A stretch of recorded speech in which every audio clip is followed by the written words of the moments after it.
ketiga kalinya PLN ikut serta dalam ajang pagelaran Indonesia International Motor Show 2024 yang digelar di JI Expo Kemayoran. Dan saat ini saya sudah bersama dengan Direktur Utama PT PLN Persero, Bapak Darmawan Prasojo. Pak Darmo, bisa diceritakan kepada saudara yang menyaksikan mungkin apa saja yang disajikan dalam PLN IMS di tahun ini yang berbeda dengan sebelumnya?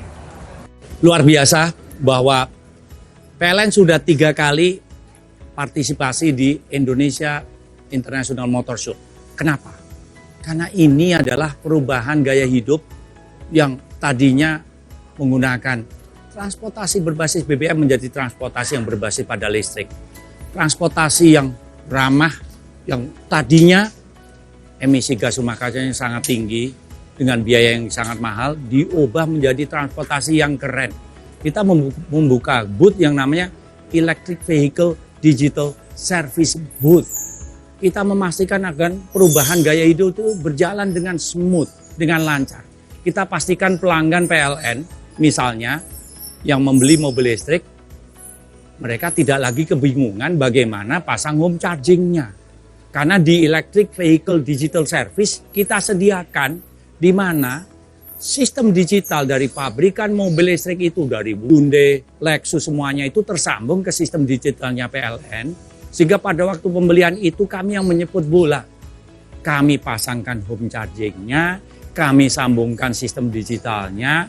Kalau charging malam hari jam 10 sampai jam 5 kami beri diskon 30%. Jadi biayanya jauh lebih murah. Kami juga membangun SPKLU, stasiun pengisian kendaraan listrik umum, di berbagai lokasi. Kenapa?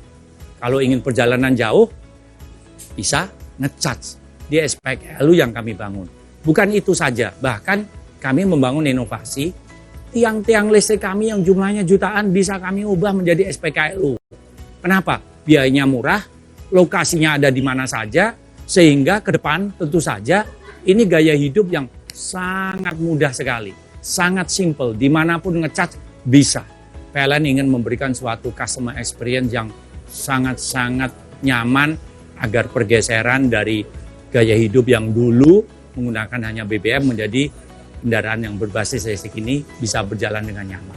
Baik, terima kasih Pak Darmo atas waktunya. Sukses untuk PLN dan semoga ekosistem kendaraan serba listrik ini bisa membawa Indonesia semakin siap menuju negara bebas emisi karbon 2050. Terima kasih.